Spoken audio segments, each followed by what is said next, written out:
Believe me, ये मतलब जब यूफोरिया में अननेसेसरीली मतलब जो एंथुजियाज्म बहुत ज्यादा बढ़ाना ये भी सही नहीं है, और जब मार्केट गिरता है तो टू मच ऑफ पेसिमिज्म ये भी बहुत ज्यादा सही नहीं है। And that's why long term में प्रोसेसेस बहुत काम आ जाती है, एलोकेशन स्ट्रेटेजीज बहुत ज्यादा काम आती है, लॉन्ग टर्म गोल्स को अपनी इन्वेस्टमेंट्स को एलोकेट करना ये बहुत ज्यादा काम आ सकता है इमोशनल कोशेंट मैनेजमेंट में। I understand, but notional losses को परमानेंट समझना ये सबसे बड़ी गलती इन्वेस्टर्स कर रहे हैं। एक केस स्टडी करो, वहीं लूंगा मैं। हाँ, we were having a discussion only today कि वन इन्वेस्टर वाज देयर कि जो डू इट योरसेल्फ इन्वेस्टर थे, उन्होंने 50-55 स्कीम्स में इन्वेस्टमेंट्स किए थे। मतलब दिन भर वो बिजी रहते हैं, एंड रात को थोड़ा सा 1-2 घंटे वो स्टडी करके इन्वेस्टमेंट्स करते थे, और उसकी वजह से 50 फंड्स में उन्होंने इन्वेस्टमेंट्स किया। व्हेन वी एनालाइज कि भाई ऐसे क्या क्या फैक्टर्स देखते थे आप, जो फंड्स अलग अलग सिलेक्ट किए आपने लास्ट 2-3 सालों में, 50+ फंड्स हुए। नहीं, मैं रिटर्न्स को एनालाइज करता था। अब रिटर्न्स को क्या एनालाइज करोगे आप? हर महीने कोई नया टॉपर दिखाई दे रहा है आपको वहां पे, बिल्कुल। हर महीने का नया टॉपर। आप अगर ऐसे ऐड करते जाओगे 50-60 स्कीम्स हो जाएंगे आपके।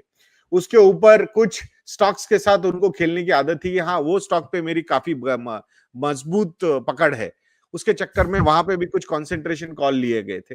And now when the discussions, और जब अभी उनका पोर्टफोलियो रिव्यू के लिए जब बातें चल रही थी, तो अब डर लग रहा है कि बोले अब मैं सबका सारा का सारा पैसा मेरा एफडी में ही डालूंगा, enough of equity allocation, I can't handle that.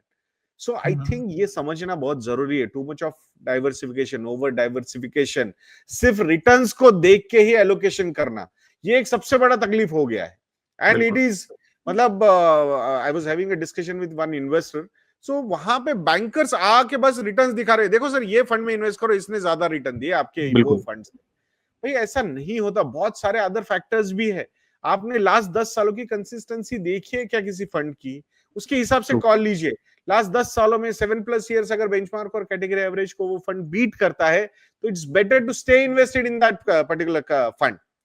जो वहां हर बार वो टॉपर नहीं रहेगा, अरे यार लास्ट ईयर तो ये टॉपर आया ही नहीं, मैं दूसरा लास्ट ईयर के टॉपर को जाता हूँ, फिर नेक्स्ट ईयर दूसरे टॉपर को जाता हूँ, और फिर ये टॉपर जो है वो बॉटम प्लेयर्स बन जाते हैं after some time. So small AUM से चर्निंग बहुत ज्यादा की है, ज्यादा परफॉर्मेंस दिखा दिया है, उसके बाद कंसिस्टेंसी नहीं दिखा पाते बहुत सारे। सो एंड प्रॉब्लम ये है कि वो रिसेंटली जो परफॉर्मेंस है उसको फॉलो करके, रिसेंसी बायस फॉलो करके वहां पे एलोकेशंस लिए जाते हैं। तो ये फैक्टर्स अवॉइड करने चाहिए। Do not complicate your investing process, do not complicate your financial planning process. Over diversification is a killer, believe me. Over diversification कभी कंट्रोल ही नहीं लाता है आपकी पूरी इन्वेस्टमेंट जर्नी पे, और कभी आपको लगता ही नहीं है वहां की you are in right direction. And that's when, जब ऐसे इवेंट्स होते हैं मार्केट करेक्शंस के, आपका पूरा कॉन्फिडेंस हिल जाता है वहां पे, and true. Then you start taking impulsive calls. I've seen people taking impulsive calls and moving everything from equity to debt in when the markets fall. अभी ये मार्केट फॉल में जो अभी नए कुछ इन्वेस्टर्स ऑनबोर्ड हो रहे हैं, तो वहां पे वही समझ में आ रहा है कि पूरा का पूरा पोर्टफोलियो डेट में मूव कर रहे हैं वो, और उनको समझ में नहीं आ रहा है कि अभी क्या।